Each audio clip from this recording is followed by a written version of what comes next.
How's it going? We are here live. I have a special guest. Ladies and gentlemen, we're going to discuss the MISD school bond situation happening in Midland, Texas. This is primarily a local issue, so I ask all Midlanders to check it out and share the video, watch it, and we're going to give some info that I think is not being put out there. And we have a special guest. Her name is Wendy. Wendy, you there? Yes, I'm here.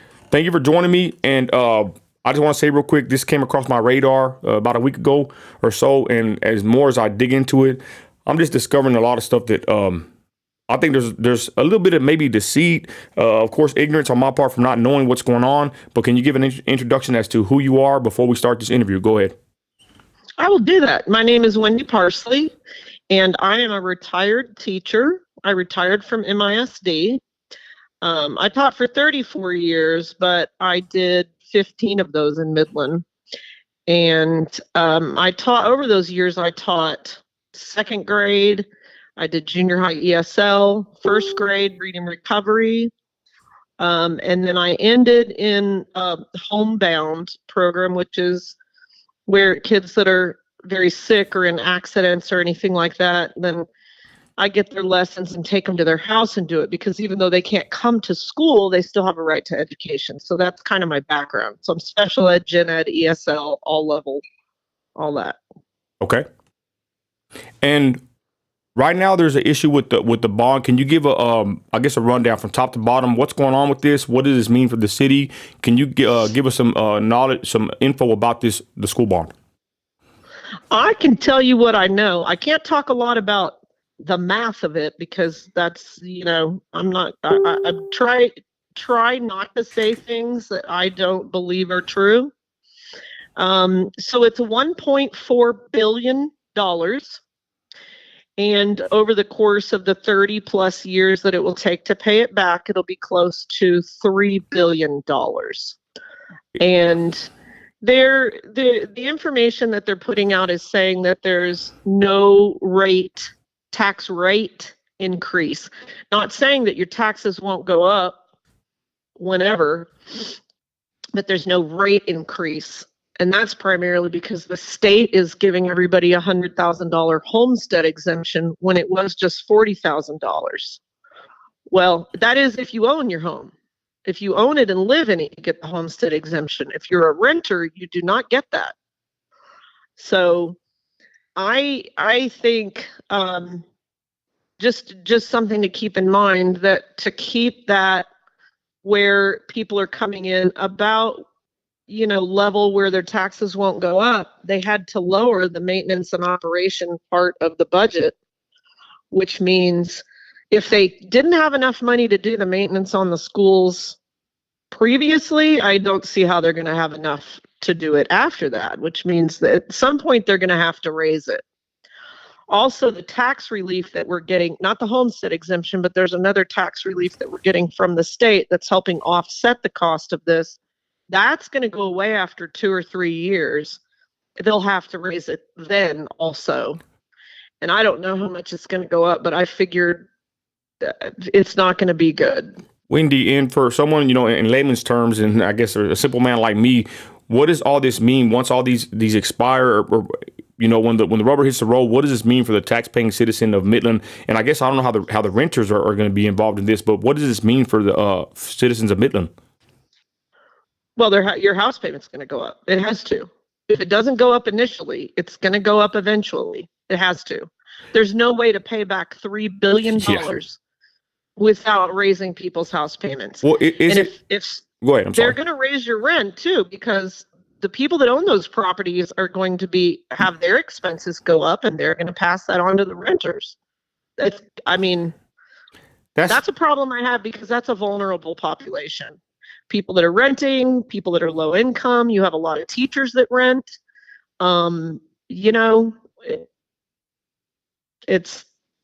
It's tremendous. I also think the bond is $1.4 billion.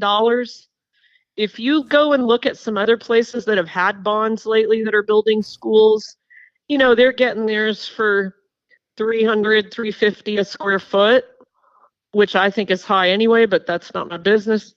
When ours, somebody told me, and again, we don't have the information, I don't think, about how many square feet it's going to be.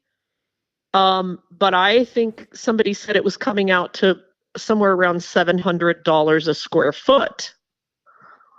Wow. I think that's extraordinarily high. And real quick, and Wendy, we're going to get into your point of view, why you think this is really a bad idea besides the numbers, but I want to get the numbers out of the way first. But right here, I'm looking at this page. It says that we're going to be paying, it's what, 1.4 billion for the building of the 2 new schools, correct? And then it's 2.9 billion in interest. Is that correct? I think that the 2.9 billion is with interest. That's the principal and the interest. So it's going to be 2 high schools, an elementary school, renovating the 2 current high schools and turning them into maybe junior highs, and maybe they're renovating some other buildings. I'm not clear. And then they want to build 2 indoor sports arenas. I'm totally against that because hello.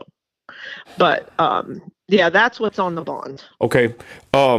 And you said there are no numbers. 'Cause I'm going to pull up the page of the MISD, the school bond, even the Facebook. I think to me it looks like propaganda. It's just nothing but fluff. I'm a frugal conservative. You know, I'm against debt at all costs if possible. And Right. I go look. It's kind of, as I told you on the phone earlier, it's like a salesman with a car.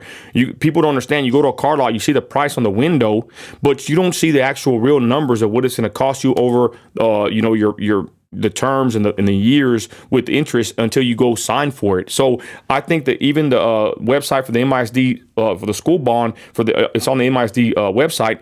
It's kind of deceptive, somewhat.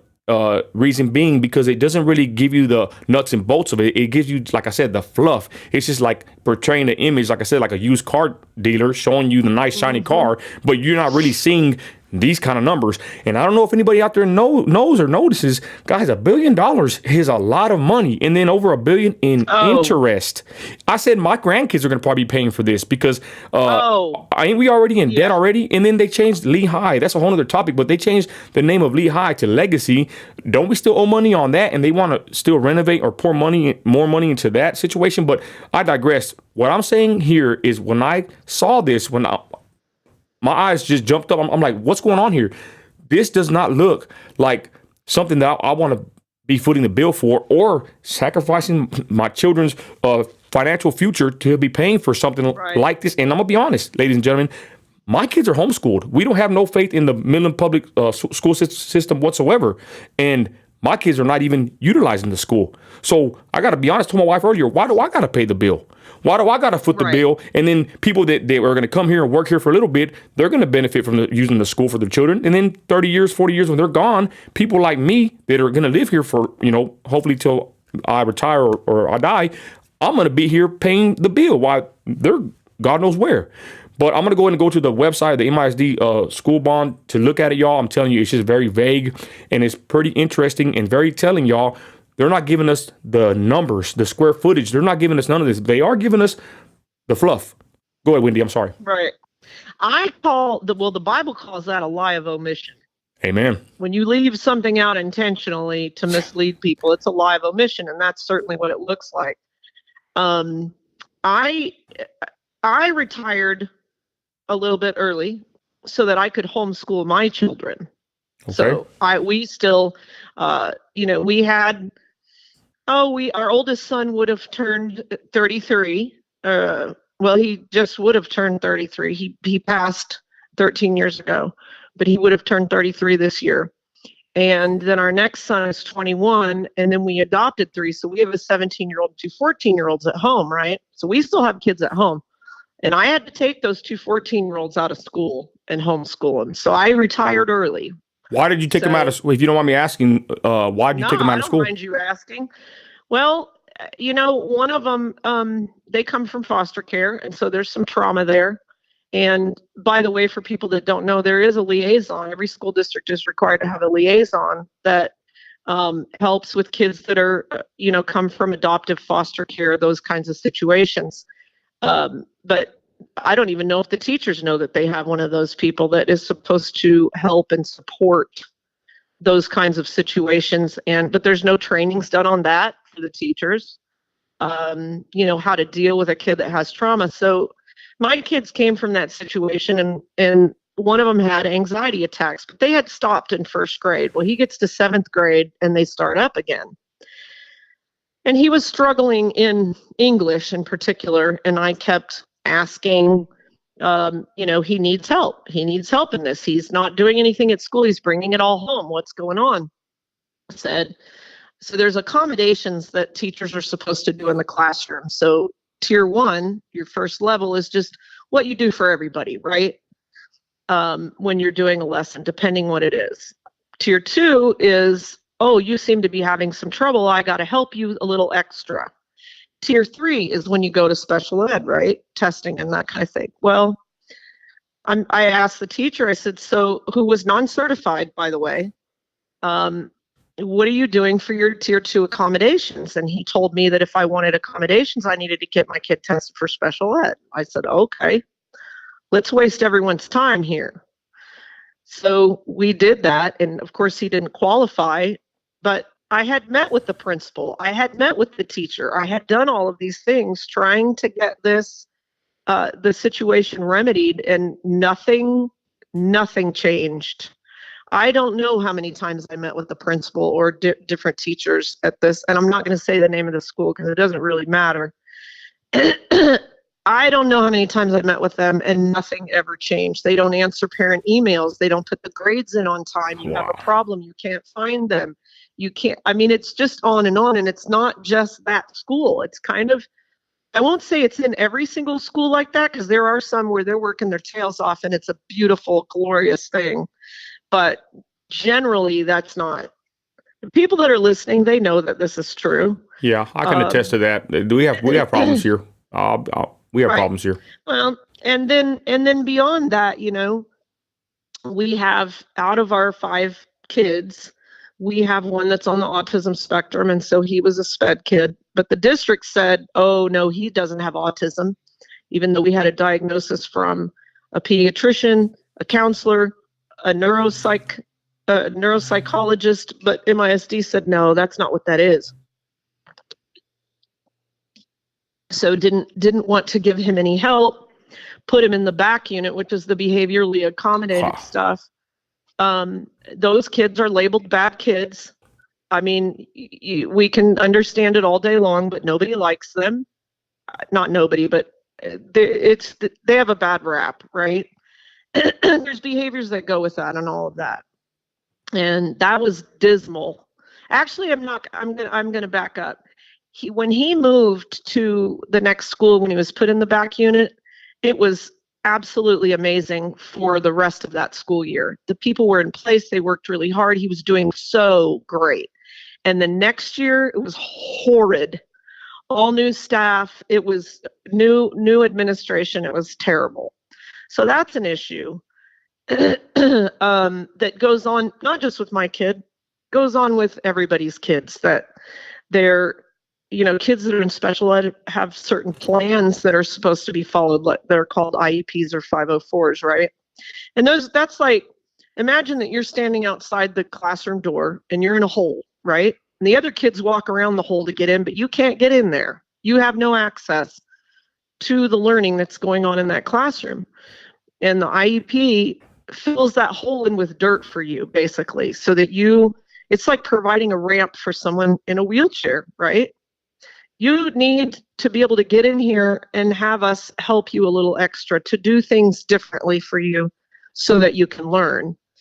And when I was teaching homebound, that's who my students were. All of them were either special ed or general education students with a 504 plan, right? And I can't tell you, most of the time, the assignments I got were not accommodated or modified for those kids. Sometimes we didn't get any work at all until the end of the 6 weeks, and then the kids are scrambling to get it done. It just went, and you call and talk to the principals, and you call and talk to the teachers. Me as a teacher doing this, advocating for my students, and again, nothing. I've had teachers say to me, well, I can't be expected to follow everybody's IEP. I've got 6 of them this year. Okay, wait, what? Yes, you have to follow their plans.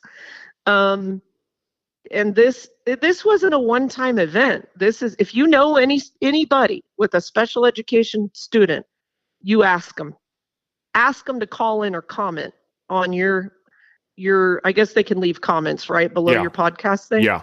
Ask them to leave comments about how great it's gone for them, and if the plans are being followed, and if they're done on time, and if they get invited to all the meetings, if they've been told in a meeting that their students don't qualify for services, because it's not true and it's illegal, by the way. But so these are my issues, and a lot of it's surrounding special education students or my ESL kids, because they get certain accommodations also as they're learning the language, right? Yeah, the ESL, that's, if anybody doesn't know, what does that stand for? That's the kids that doesn't... English as a second language. So I guess you're just not, I mean, any of these issues that you had, will they be fixed by throwing another school or throwing billions for, indoor, sports, whatever they have? Like, are these going to be... Absolutely not. This is my analogy that I use. If you're sick, you're going to rest, have some chicken soup, take some medicine, right? Maybe you're going to exercise, change your diet. You're not going to go buy a new outfit. Right. We have a sick school system here, and they want to buy a new outfit. Yeah. It's not going to fix it. And the focus for years has been on getting bonds passed. And the years that when was the last one that failed? 2019, I think. And I want to say the last one that passed was 2016, but somewhere in there. But they decided that we need new high schools. We need new high schools. And the focus has been on that. And the other part is just falling apart. So that's evidence to me that they can't focus on, because people are saying, well, why can't we have both? I'm like, that'd be fantastic. But that's not what's happening. Yeah. That's not what's happening. And I asked you, and it's pretty interesting that what you responded to me when I asked you this question. You're not against a school bond, right? No, I'm not. I'm against this big giant one with the indoor stadiums. Yes. I am not against a bond. Do I think we need some work done on our buildings and stuff like that? Maybe a new school and all? Sure. But not until this other stuff is fixed. Wow. And I thought that was... Parents. Go ahead. Well, I was going to say, I thought that was pretty interesting when you told me that you're not against a school bond, but you are against this one. I'm going to be honest, 1.4 billion and then 2+ on the interest. This, like I said, it made my jaw drop. This was very alarming. It's unbelievable. And I think it could be done, for less expensively. But I won't vote for one at all until this other stuff is fixed. And I've been accused of just making up my own benchmarks and all that. No, these are not my benchmarks. These are government benchmarks. Wow. The government says that you have to follow these laws, and they're not.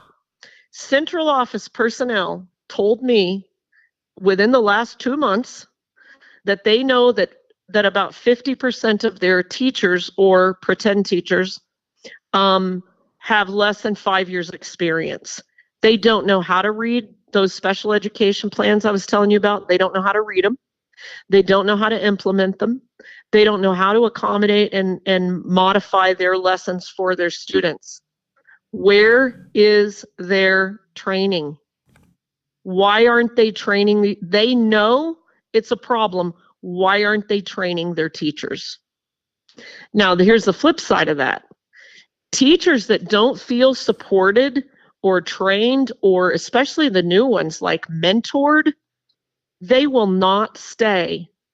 Teaching is a hard job, super hard. So worth it and fantastic and beautiful. I spent my whole life doing that. Best thing ever. But you can't stay if you're not supported. It's overwhelming. And you feel like a failure, and you want to be able to have some kind of management in the classroom. That's another thing. They're not being trained on that. And they're not getting it in college. So they, even if they come out as a certified teacher, they don't have that. I know when I started in Irving, Texas in 1986, I would not have made it if I didn't have just one mentor. I had two, and they were amazing, but I wouldn't have made it without them.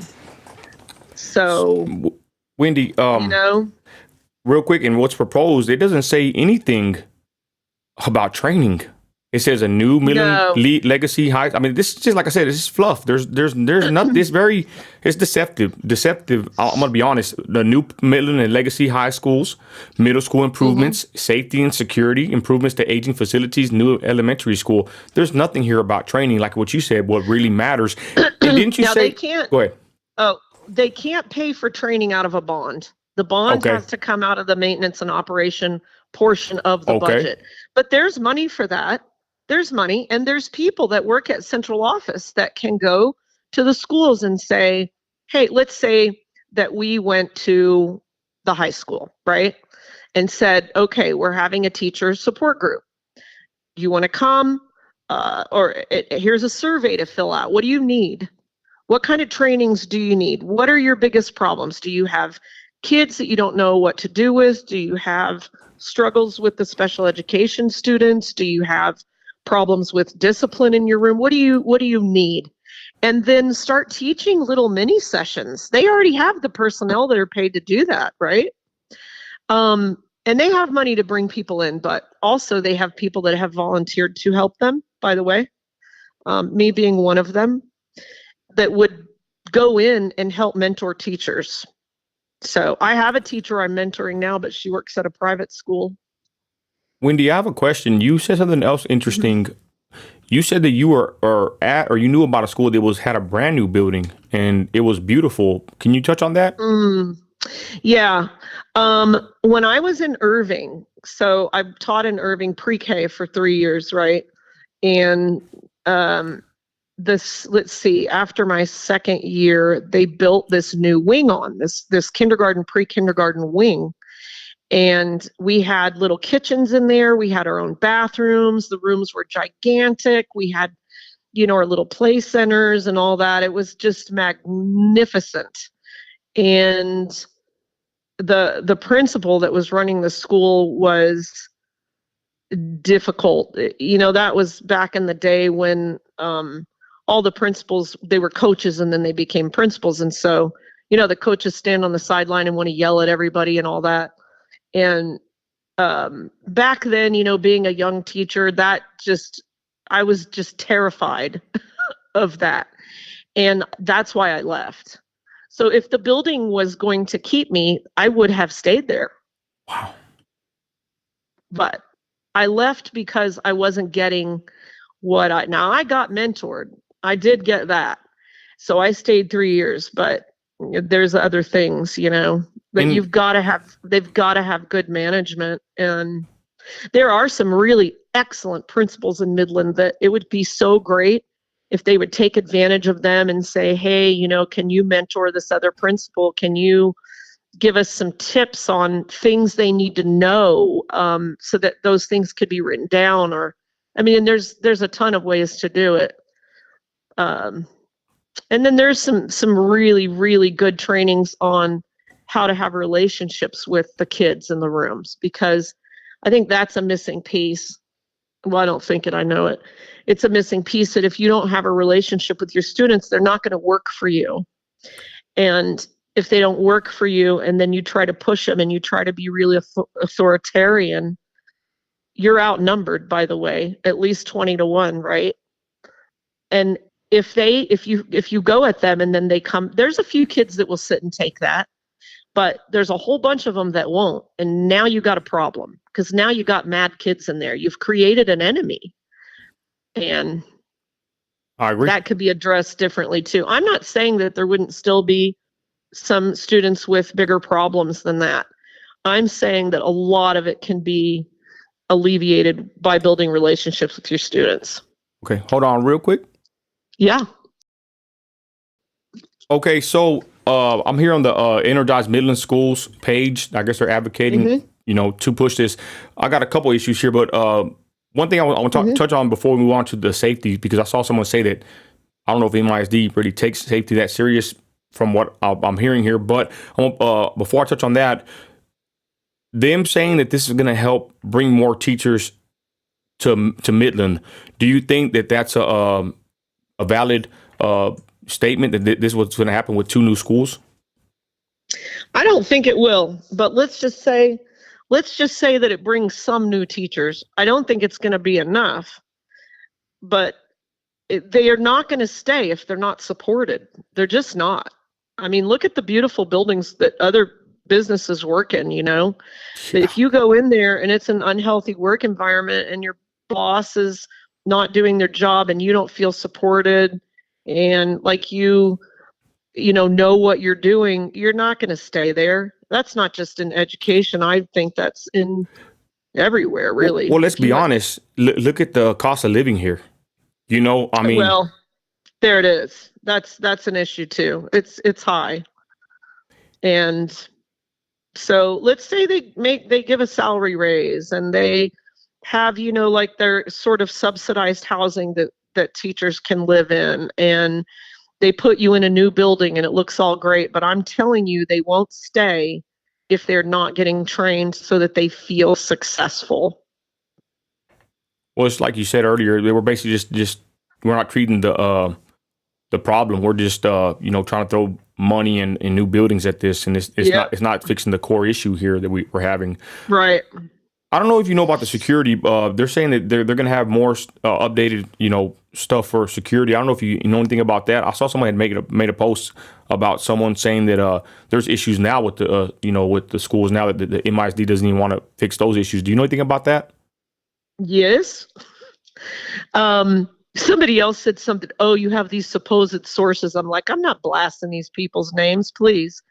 And if you don't know me well enough to know that I'm not going to lie, well, I don't know what to say, but there it is.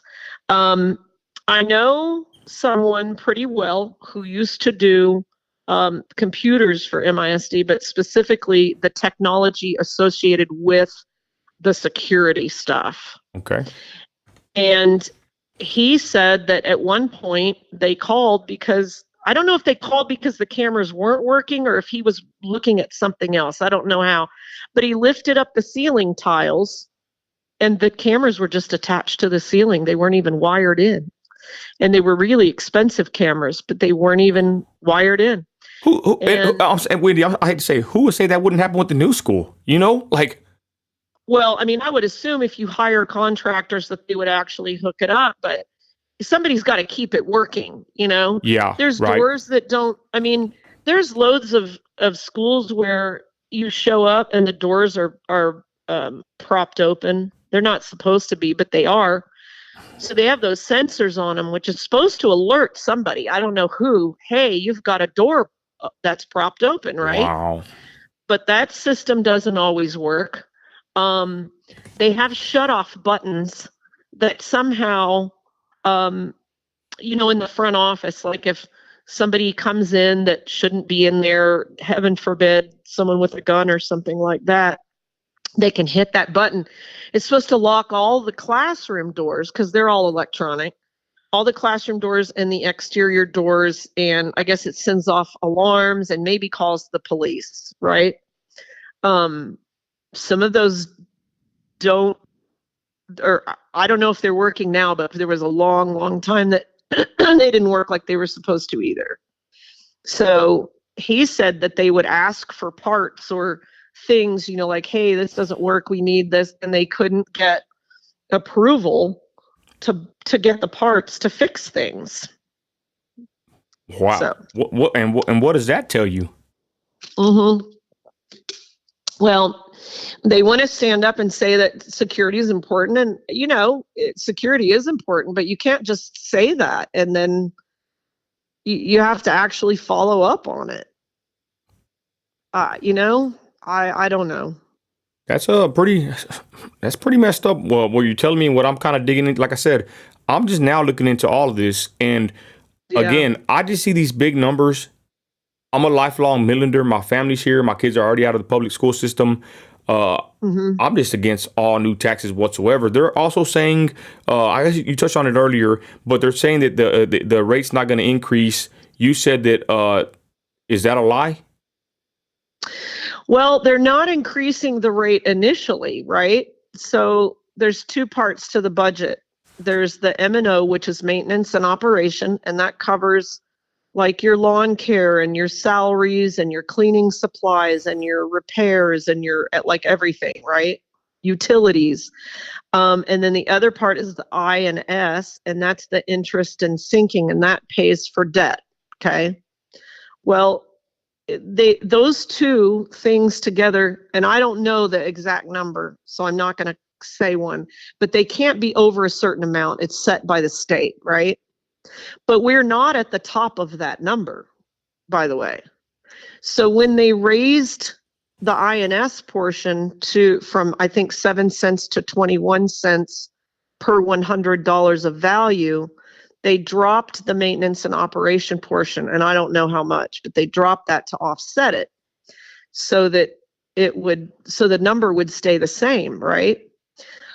Well, but if they didn't have the money over here to maintain, and I don't know if they're saying they didn't have the money to do the maintenance on it or if they just didn't do the maintenance on it. But if they weren't doing the maintenance before and they don't have enough personnel or whatever the issue is, now they've decreased that part of the budget. So how are they going to cover it without raising it up again? Does that make sense? Yeah. So there's no way they're gonna have to raise it. And I'm just saying, like, no, not being raised, it's not going to cost. Like, I hear all these phrases, and like, to me, like I said, a tax-paying citizen, a business owner, someone that looks at the numbers all the time, this just does not make sense. I honestly feel, ladies and gentlemen, that I'm getting scammed. And many people, I even look at their page, they got a certain post looking beautiful, and everybody's like, yes, we need this. But I'm just wondering if these people are doing any research whatsoever, or they're just looking at the nice, shiny, used or brand new car that the salesman's trying to sell them, yet they're not doing any research whatsoever, throwing caution at the wind and not worrying about what's going to happen in 40, 50 years. Right. Are my grandkids going to be paying for this? Is that of course reason? They are. Well, yeah, they are. I'm not with that whatsoever. That's horrible. Right. I mean, and I was accused this morning of hating children online. Wow. Someone said you must hate children, and I said you don't. It's hard to understand if you haven't worked in the system that I'm fighting this because I love the kids. Right. But I'm going to tell you this. I've asked probably around 100 kids, if you could imagine your favorite teacher that you ever had, describe that person to me. And they say, they made learning fun. They were funny, maybe. They didn't lose their temper. They were fair. They did cool stuff. Sometimes it's like, well, that was my favorite subject, whatever it was.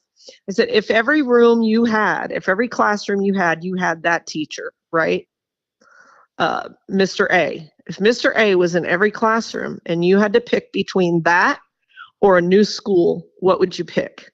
And there's never any hesitancy. Every single kid said they would pick having Mr. A in every classroom over having new schools. So when they're saying this is for the kids, I'm saying you're not listening to the kids. Wow. That's not what they want. And my kids honestly, we're upper middle class. We live in a really, really nice house. My kids could go to those buildings and like, oh, these buildings are falling apart. But my children would not pick fixing those buildings over having better teachers. I agree. Even my daughter said the same thing earlier. She said that, even her opinion, my wife's opinion, my wife and my son, they graduated from Midland High. I see here they got Sam Sledge, I guess CEO of Petrol. They have all the oil field companies, of course, championing for this bond, right? And what I said is, of course they want this. They want more people to come to the city. I don't know about you, ladies and gentlemen, but me and my wife we're tired of the traffic. We're tired of the traffic deaths in the city. We're tired of just the influx of people here. And of course, we can't stop it. But that's just our opinion. I'm not.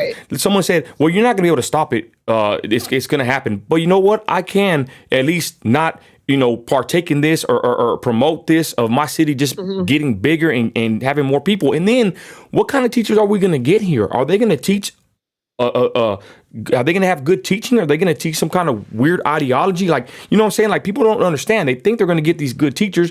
Who knows where they're going to come from, who they're going to be, or what they're going to be teaching? I mean, there's a lot of things to be thinking about this. Go ahead. We need more teachers anyway, because even though they're saying that they're like 96% staffed, many have quit since the beginning of school, whether they're certified or not. I know some are certified that have quit since school started, and probably some are uncertified. So they got in there and they're like, whoa, this is not fun. And they've left. So they need to get new teachers anyway. And there's a shortage probably lots of places in the nation, but definitely the whole state of Texas. And especially in certain areas, right? So they need to draw more people in. And they've got the early childhood now 4-year degree program at Midland College, which is fantastic, and hopefully that will help. That sounds good. Yeah. But even walking out of college with a degree is sorry, my dog is jumping on me.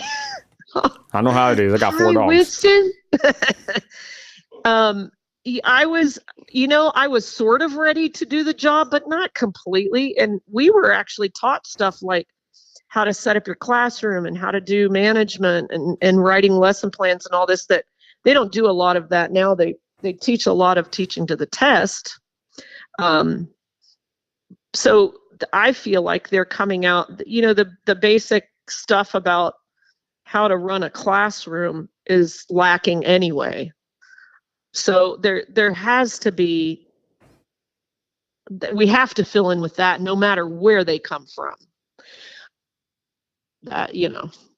Totally agree. I guess if you could tell anybody right now, because they're trying to get people registered to vote, October 10th, last day, when is the deadlines and the cutoffs for this bond? Okay, early voting starts October 23rd, and the last day to vote is November 7th. So if anybody's not registered, they need to get registered now. I don't know how long it takes from, the time you register until, you know what I mean? Like from when you register until when you can vote, but don't wait, go do it now. And I'd look it up online how to do that. I'm not really sure. I know that every time you do your driver's license or whatever, they redo that thing, the voter registration. But yeah, definitely go vote. Early voting takes place I don't know if it's at other places, but I know they set it up at Centennial Library. Sometimes they've had it at what's that over on A in Scarborough, that at the annex, at the title, the registration office. Yeah, where you go get your that's where I go vote. Yeah. Yeah, there. They set it up over there, but you can find it all online. But I mean, we can all be against it, but if we don't vote, that's right, then we're not heard, So and Wendy, what do you think? Do you think the way Midland is now, do you think this is going to have any chance at passing? I hope not. I go back and forth between thinking, yes, we're making headway, and then being worried about it. So either way, whether it passes or fails, I'm not done trying to work to expose things. And I get calls from parents all the time, by the way. I have for years and years, that somebody will say, oh, call her, she'll help you figure out how to get an advocate, or how to file with the Office of Civil Rights for discrimination, or any of those things, how to file a grievance downtown on a campus or a personnel or something like that. I get tons and tons of calls for that.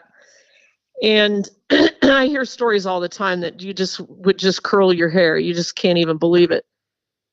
I'm going to start not putting names out, but I'm going to start putting that information out there. Good. And educating the public all along. This is what's going on. This is what we need to do to make it better. And if there are good things going on, I'll report those too.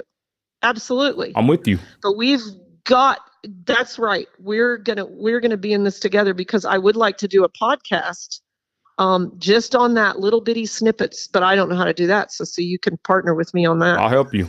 and we'll just get the information out there, because we've got to do something to make it better. If there's no accountability for people at central office, for whoever it is, then I mean, we're the ones that have to hold them accountable. It's not going to get better without that. I agree. Real quick, Wendy, is it true that only one person voted against this? I guess to bring this up, or do you know about who voted for this and who didn't vote for this? Yeah, Brandon Hodges voted against it. Everyone else on the board voted for it. I will tell you this, just this week, I think, they voted to, and I don't know too many details on this, but they voted to approve up to $50 million out of the bond, if it passes, to pay themselves back for the renderings, the stuff they had to pay the architects for, I guess, the people that have been doing, the PowerPoint, the websites, all of that stuff, all of those people that have been doing that, the money that they've spent on whatever it is, the school board approved up to $50 million to pay themselves back. Not their personal selves. No, but to pay wherever they took that, it's taxpayer money, no matter how you slice it. Yeah. Hold on real quick. Yeah. Again. So hold on. You're saying no, but yeah, you're saying 50 million for. I'm showing some renditions here. Up to $50 million to pay themselves back for anything that they have to spend, starting when they started the bond until, I guess, after it passes. I guess for the propaganda, I don't know. I don't know what all's included on that, but there's something, because I was like, wait, what? And ma'am, what? And Michael Booker, he's on that he's on the committee, correct? He voted for this, correct? Yes. I seen him posting earlier about it. That's interesting about Michael Booker. Okay. Yes.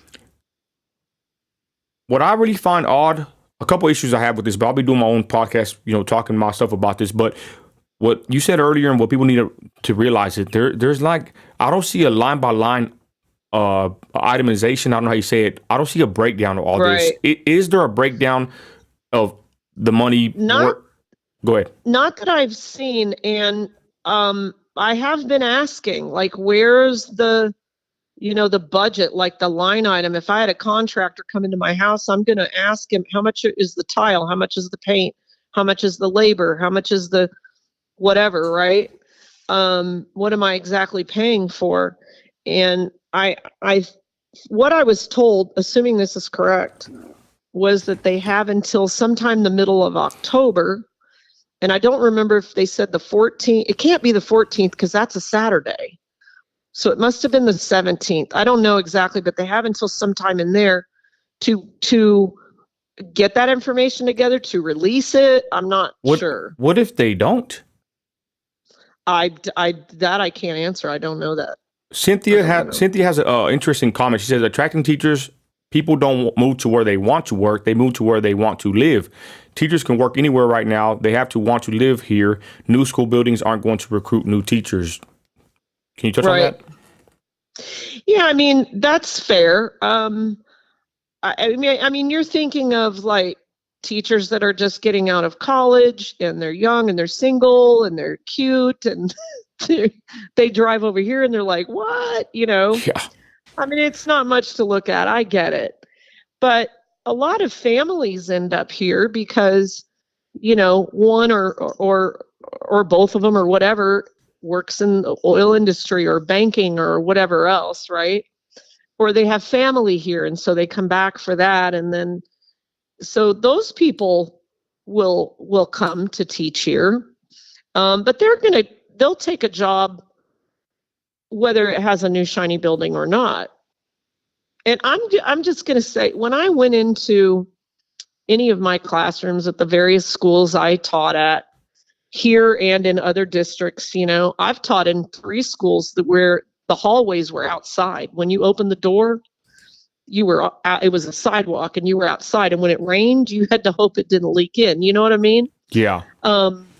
And I've taught in a portable building.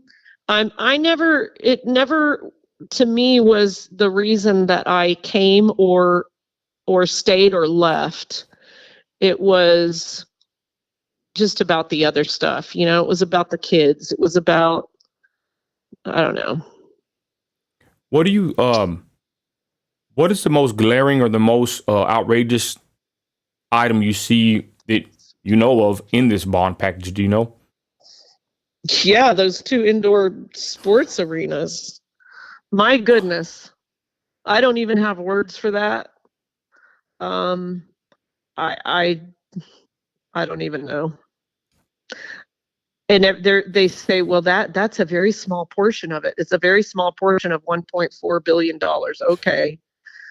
But it would show good faith, to take that off. And they didn't. Also, they put out a survey before they did the bond and asked, and I think about 2,000 people answered the survey and said, hey, would you prefer that we just do one bond package, or do you want, A, B, and C, or just A and B? You want choices. And like overwhelmingly, the people that took the survey said, we want options.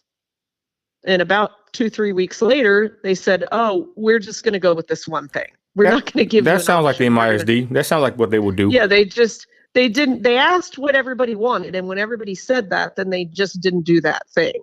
That's why. And that's kind of, right. That's kind of how I feel about a lot of things. That's why I have no faith in them. I don't trust them with my hard-earned tax money. I don't trust them either. And that's why I can't, I can't say that I believe that, it's kind of like, let's hold the purse strings until you take care of this other business, right? So here, parents, if your kid, let's say you give them $10, right, for lunch money, and they go buy candy with it, and they come to you and say, I don't have any lunch money. What happened to the $10 I gave you? Well, I spent it on candy. I need some more. Yeah, I know you need some more, but you're not getting it. You made an irresponsible choice with the $10. Does the kid need lunch? Yes, they do. Is it sad? Yeah, it's sad. But you better get out there and mow the grass. Yeah. You better bring me something to show me that you deserve this extra money. And that's how I feel about that. We're getting sold a subpar product. And now you want to come to me and ask for luxury money. Yeah. Like luxurious stuff. This is a lot of money. You have to bring me a better product, honey. And it's kind of sad. You are asking me, It's kind of sad that there are no other options. And my wife even said, why don't they just do one at a time? Why do they got to do both buildings? Like, that's a common sense question. Why can't they just do one? Why does it got to be 1.4 billion, 3 billion when everything's added together? This is a lot of money. I don't know if people understand. And it kind of makes me lose a little bit of hope and faith, because I see people on this I call it propaganda from these pages, and they're all, yes, we need it. We need more schools, tagging people, and they're happy. But it's kind of like what I told my wife. I said, we're financially responsible. We've made a good living off of hard work. And when we see people that are always struggling or not as financially independent, but they work probably just as hard, I ask them, you got that new car, what was your interest rate? They tell me, what is that? So that's what I'm saying. I kind of lose hope, because I see a lot of people that are falling for the hokey doke here. They're seeing the nice, shiny, brand new used car or whatever it is, right? And they're not looking for these numbers. They're not asking these questions. They're just getting duped, in my opinion. And I think it's pretty messed up that I have to foot the bill. I told my wife, how about instead of saying voting yes or no, how about we start saying, do you want to opt in or opt out of paying for this? Right? Right. I wonder if we Yeah. would do it like that instead and say, hey, if you, like I said, if you want to pay for it, you send a couple grand every month to pay for these buildings. How about we do a Right. opt in or opt out? I'm going to opt out. I don't want to pay for this. Again, my kids Right. don't even use these buildings. Right. So again, Well, and you and I talked about that before. And I'm even though my kids don't use it, I'm fine with paying school taxes because I believe that when everybody's educated, that it adds to the quality of everyone's life, you know. But I really want something back for my money, man. well, I mean, I want that's fair enough. Like you're saying, you said earlier, you're not against really a school bond package, right. but this one right here, this is full of pork, and I mean they got two stadiums, Yeah. and I mean this is crazy. Mm-hmm. But I'm going to bring it back to what I know about the local politics and and dealing with the MISD, with the school board and the meetings and everything. These people, I would say, are deceitful. These people are not trustworthy. I don't trust them. And it makes me really dig into this kind of stuff to where I'm like, you know what? I'm going to put up or shut up. I'll put steel toes on, go to work hardcore. If I see a problem, I'm going to quit talking about it and I'm going to start getting more involved. And I might even be running for some of these positions, because I Exactly. care. I care. Exactly. This is crazy. Yep. I just don't know how people don't see how 1.4 billion, 3 billion plus when it's all said and done for 40, 50 years, how that's not a problem, especially Right. when we have issues at hand that are not being fixed, but they're just throwing more money and they're throwing more buildings at a situation that I don't think that's going to resolve any problems, to be honest. Even my wife says, Right. my daughter says, we're like, this makes no sense at all. Right. Wendy, It doesn't. final words. We're going to go ahead and wrap it down here. We're going to have Brandon Hodges pretty soon on here as well. Whatever you want to say, go ahead. The floor is yours. Go ahead, Wendy. I'd just like to say that I'm a career educator. I still have kids I tutor, not because I need the money, but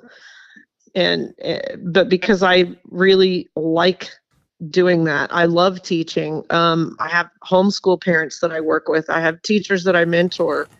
I really want to do something to make it better.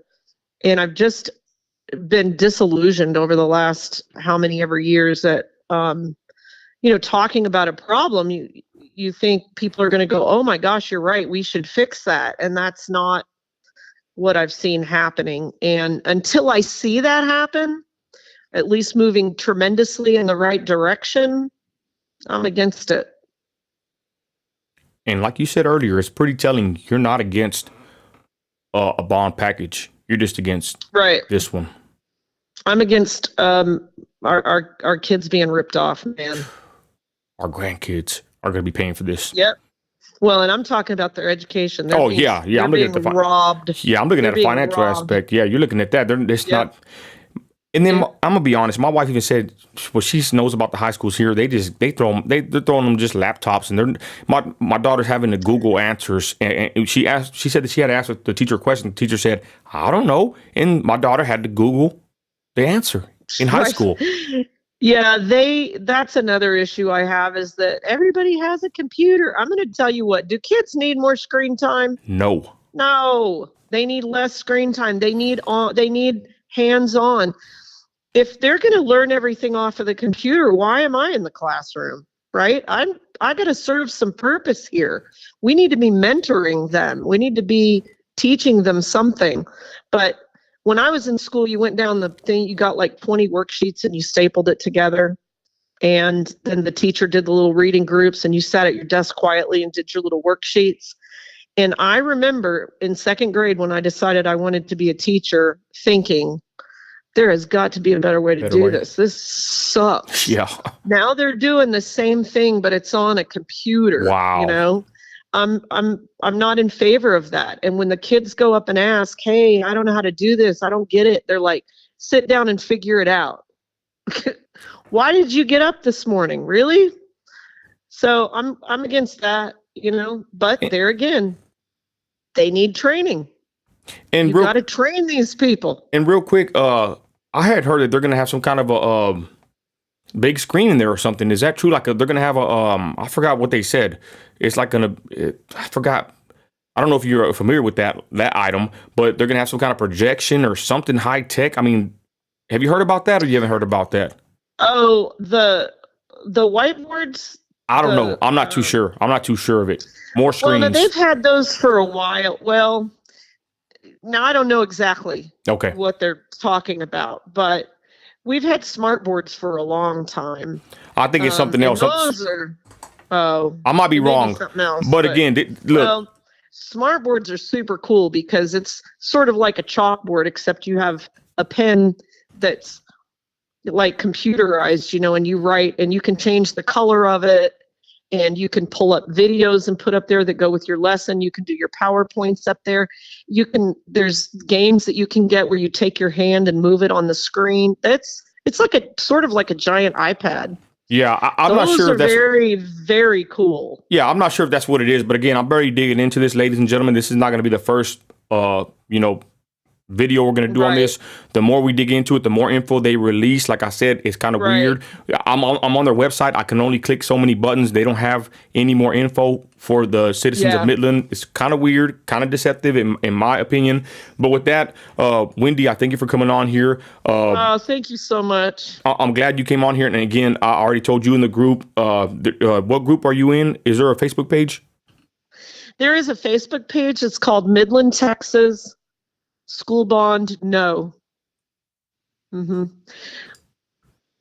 So people want in. And we try to get information out as we get it. And sometimes, we're putting stuff on there and asking questions and trying to get information and just to share it and get it out, sharing personal experiences. Some of it's just people's opinions, but we do try to double check our information and make sure that it's accurate before we post it up there. Okay, and are you part of are they going to do door-to-doors? They're going to be printing signs. Do you know anything about that? I am going to be involved in that. Somebody else is organizing it, and I told her, I said, just boss me around, tell me what to do. And that's what I'm saying. So that information will be also on the Facebook page, and the yard signs will be on there. Now there's only a certain number of them that are ordered, and I don't know how many that is. So when they're gone, kind of, I think. Okay.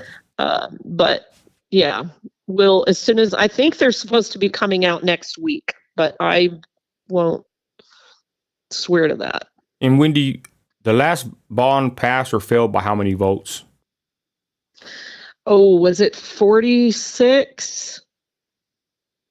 It failed by 46 votes. First, they thought it passed. Then they said, no, it didn't. I remember that. Yes, it did. Then they said, no, it actually did not. It was what, a couple weeks or something? It was a big ordeal. Yeah, it was a big old hot mess. Yep, it was. And let's be honest, ladies and gentlemen, the people that are going to decide this is only going to be a small percentage of what Midland has, right? I would say, I'm thinking 15,000. She's thinking maybe, 20 you said? Maybe. The last one, I think it was about 44,000 out of 140,000, 130. I don't know how many people were here then, but let's say 140,000 people. You're looking at what, 10, 12%? That's of the population that votes at all. So we've got to get out there. I totally agree.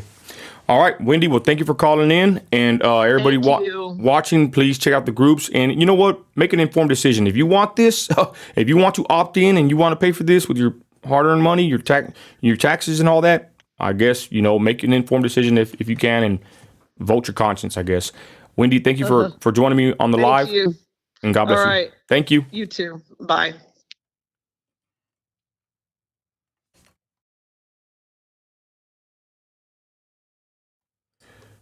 And there it is, ladies and gentlemen. Wendy giving her opinion on this. Again, she's more of a teacher, having that mindset and that point of view. We're gonna have more people on here. I'm not gonna really, to be honest, going to be interviewing anybody with the pro bond issue. I'll let them push the propaganda on their side, whatever they're gonna do. I'm against this, y'all. I'm a father, a business owner, a Christian, a frugal conservative. Like, I'm against all debt. This is $1.4 billion for 2 schools. I believe an elementary school, if I'm not mistaken, and then $2+ billion on interest alone for 30 to 50 years. And you just heard Wendy give her point of view that this is not going to fix the solution whatsoever. 2 indoor, stadiums or whatever. Like, it's crazy. This is really crazy. And I'll just say this. I'll end it with this.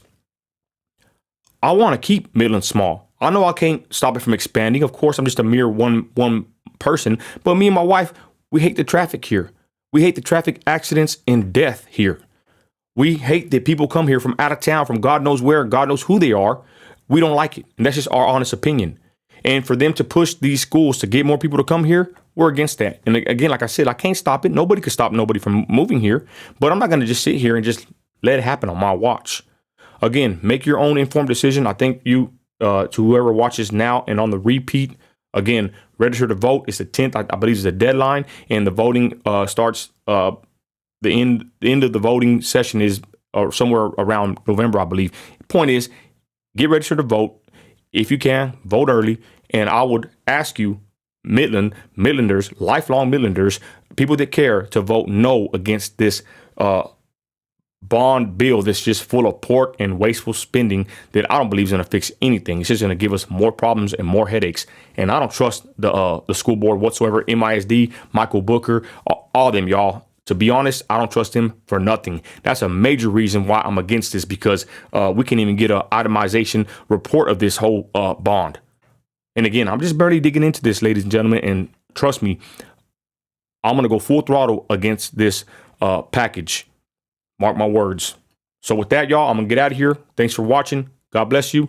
You're an American. You're a Midlander. You got grit. Act like it.